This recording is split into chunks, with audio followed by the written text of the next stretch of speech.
अस्सलाम वालेकुम, welcome to Shah group education channel. This is your physics teacher F M Nasir Shah. Okay student, आज आपका जो है वो मैट्रिक का फिजिक्स का एग्जाम था 20 मई 2023। बोर्ड का एग्जाम था। अल्हम्दुलिल्लाह, आई होप के you are doing very well about the examination point of view. और आज का फिजिक्स के पेपर पे जो सेक्शन बेस कर रहा था वो सेक्शन ए बेस कर रहा है, जो कि एमसीक्यूज पर है। चेक करते हैं कि सेक्शन ए में किस तरह के एमसीक्यूज आए तो उनके क्या आंसर होंगे। So as you can see on your screen, these type of wave cannot travel through a vacuum. We have four option right now. Sound wave है, infrared wave है, microwave है या x-ray wave है। So the correct option is option A, sound wave, जो कि आप तमाम student इसके यकीनन यही आंसर लगाया होगा। The main source of energy in the stars is, जो मेन सोर्स ऑफ एनर्जी है स्टार में वो केमिकल रिएक्शन है, न्यूक्लियर फ्यूजन के प्रोसेस है, न्यूक्लियर फ्यूजन है या मैकेनिकल एनर्जी है। So the correct option is option C, nuclear fusion इसका सही आंसर था।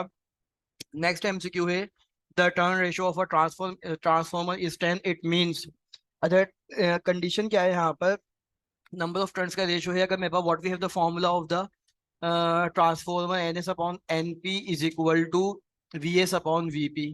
सही है। अगर ये ratio of the number of turns इन्होंने 10 दे दिए हैं तो V S upon V P.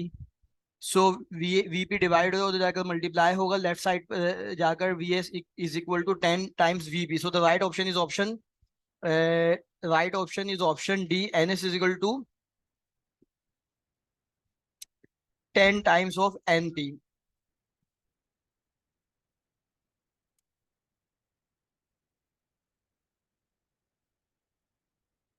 इसको मैं अगेन आपको जरा सॉल्व करवाऊं। NS upon NP is equal to VS upon VP, और यहाँ NS upon NP turn ratio क्या है, 10 दिया हुआ है। तो NS अपने का पे रहेगा, NP डिवाइड होगा is equal to right side पे क्या हो जाएगा। तो ये देखें, so the right option is option C, NS is equal to 10 times of NP। Okay, student, the Boolean expression of an AND gate is, we have four option right now. AND gate का Boolean expression क्या होता है? तो option A होगा, option B, option C और option D. So the right option is option A dot B. और dot किसको show कर रहा है? मल्टीप्लिकेटिव प्रोडक्टिव टर्म को शो कर रहा है। So branch of physics which deals with the charges at rest, ऐसी फिजिक्स की ब्रांच जिसमें हम चार्ज को रेस्ट की कंडीशन में पढ़ते हैं, वो इलेक्ट्रिसिटी कहलाती है, इलेक्ट्रो स्टैटिक्स कहलाती है, क्वांटम कहलाती है, मैग्नेटिक कहलाती है, मैग्नेटिज्म कहलाती है। So the right option is option B, electrostatics. ICT stand for क्या है? इंटरफेसिंग कंप्यूटर थ्योरीज है, integrated circular technology, intensive computer technology या इंफॉर्मेशन एंड कम्युनिकेशन टेक्नोलॉजी है। So the right option is IC stand for information and communication technology. Okay student, अगर हम बात करें we square upon are की, कि ये किसका फॉर्मूला है? करंट का है, पावर का है, एनर्जी का है या चार्ज का है? So the right option is option B, power, जो कि आप तमाम स्टूडेंट ने यकीन इसको सही मेंशन किया होगा पेपर के टाइम पर।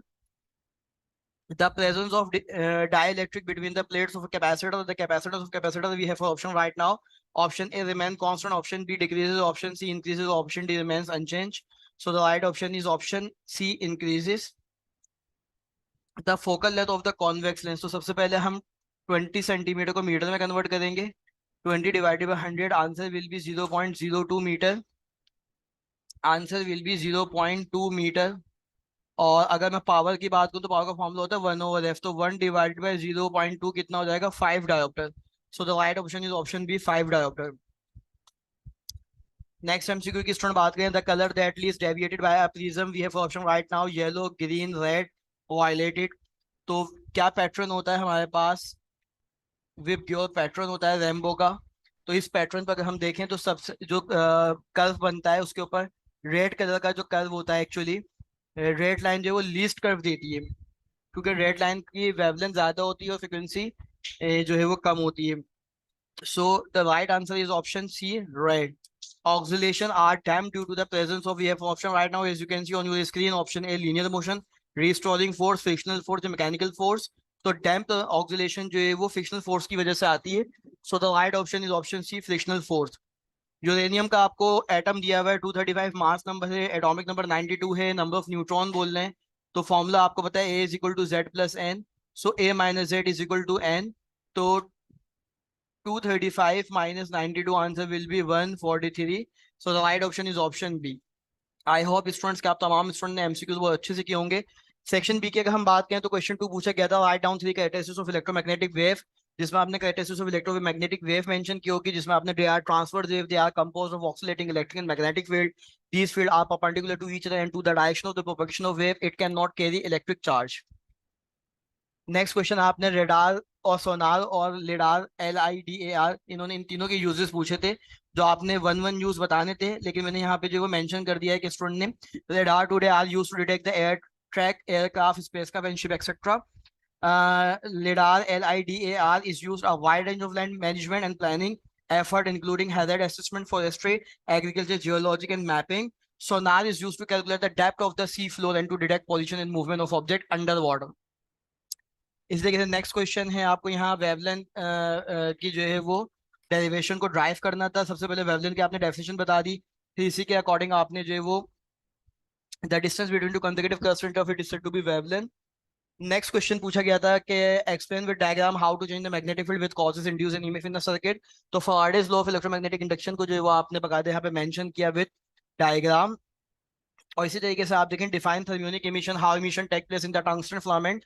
सो थर्मियोनिक इमिशन की डेफिनेशन, एग्जांपल, और फिर जो है वो आपने इसकी डायग्राम मेंशन करनी है. State the heat dissipation low and drive the equation. Heat dissipation की डेफिनेशन आ गई, फिर पावर की आपने डेफिनेशन दी, हीट डेसिपेशन की आपने डेरिवेशन को पावर के डेरिवेशन के थ्रू जो है फाइंड आउट किया, जिसकी फाइनल वैल्यू आती है, फाइनल फॉर्मूला आता है H=I²RT. नेक्स्ट क्वेश्चन था कि the wave motion in the pond है वाटर लेंथ. अब आप देखें वेवलेंथ हमें यहाँ दी हुई है, लैम्डा दिया हुआ है, फ्रीक्वेंसी दिया हुआ है, सही है. वेलोसिटी मालूम करनी है हमें, तो V=F लैम्डा लगाएंगे, दोनों को मल्टीप्लाई कराएंगे, 1.28 मीटर पर सेकंड इसका राइट आंसर आ जाएगा. नेक्स्ट न्यूमेरिकल आया था जिसमें आपको टेम्परेचर गिवन था और कहा था speed of sound in air जो 331 था, और V फाइंड आउट करना था. तो सबसे पहले हमने टेम्परेचर को केल्विन में कन्वर्ट किया 273 से ऐड करके, and then put the value and get the answer in the formula. So what we have the formula of the speed of sound in air at 30 degree, V=331 into under square root T upon 273. Put the value and get the answer. Final value of the velocity 348.54 meter per second. Next numerical आपके पास देखें convex mirror है, तो मतलब virtual image होगी और focal को आपने minus लेना पड़ेगा. रेडियस ऑफ कर्वेचर से मैंने फोकल लेंथ निकाला, ऑब्जेक्ट डिस्टेंस रखा Q और नेचर मालूम करनी है. मिरर फॉर्मूले से हमने जो है वो इसकी पूरी वैल्यू Q की वैल्यू निकाली 1.42 सेंटीमीटर, और नेचर बता दी कि इसकी जो है वो वर्चुअल इमेज होगी. अब कंडीशन देखें स्टूडेंट, यहाँ पे क्या है हमारे पास. क्वेश्चन 11 की बात करें, चार्ज 1 चार्ज 2 रेडियस दिया हुआ है, रेडियस को हमने मीटर में कन्वर्ट कर लिया, कूलम फोर्स का फॉर्मूला अप्लाई किया, physical to KQ1Q2 upon R². K जो है वो actually coulomb constant which is the value is 9 × 10⁹ newton metre square per kilogram square. So put the value and get the answer. Final force, which is the value, is actually 554 Newton. यहाँ पर एक और numerically जिसमें wavelength given है, nano का मतलब 10⁻⁹ आएगा. Speed of light इन्होंने दी नहीं थी पेपर में, याद होनी चाहिए, which is the value is 3 × 10⁸ meter per second. What we have the formula of the velocity of the wave. We have the formula of the velocity of the wave right now, as you can see on your screen. V= F lambda. So put the value of VF मालूम करना है, lambda की value, ये multiply होगा equal to left side by divide होगा. Final formula, final answer of the force which is the value is actually 4.3 10⁻14 newton. और इसी तरीके से स्टूडेंट ट्रांसफॉर्मर का इन्होंने प्राइमरी वोल्टेज दिए, सेकेंडरी वोल्टेज दिए, नंबर ऑफ टर्न्स दिए, और number of turns secondary coil पे हमें मालूम करने हैं.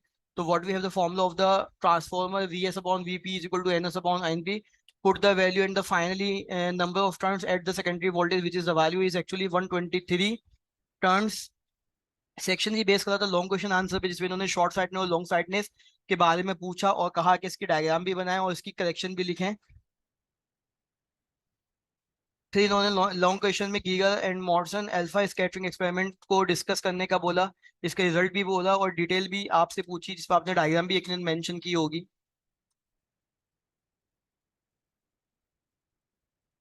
इसी तरीके से क्वेश्चन 16 में इन्होंने व्हाट इज इंफॉर्मेशन टेक्नोलॉजी यानी IT के बारे में पूछा, एंड देन उसके 5 बेसिक कंपोनेंट्स पूछे, जिसमें हार्डवेयर, सॉफ्टवेयर, और आपने जो है वो डेटा, प्रोसीजर और पीपल के बारे में लिखा भी होगा और हेडिंग में मेंशन की होगी.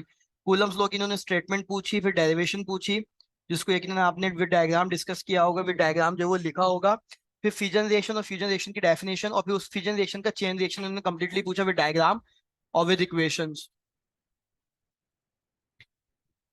क्वेश्चन 19 जो कि लास्ट क्वेश्चन था इस सेक्शन का, इसमें इन्होंने पैरेलल कॉम्बिनेशन की इक्विवेलेंट रेजिस्टेंस पूछी, उसकी कैरेक्टरिस्टिक्स पूछी, और advantages of the series combination इन्होंने कहा कि उसके 3 पॉइंट्स लिखते हैं। सो आई होप स्टूडेंट्स, इस दुआ के साथ मैं जो है वो इस वीडियो को वाइंड अप कर रहा हूँ कि आप तमाम स्टूडेंट ने जो आज का पेपर दिया है उसमें आपके जो है वो 100% आप मार्क्स को स्कोर करें, और आगे के पेपर भी आपके जो है वो बहुत अच्छे हों। शाह ग्रुप एजुकेशन चैनल को लाइक करें, सब्सक्राइब करें, सर नासिर शाह को दुआओं में याद रखें। अल्लाह हाफिज।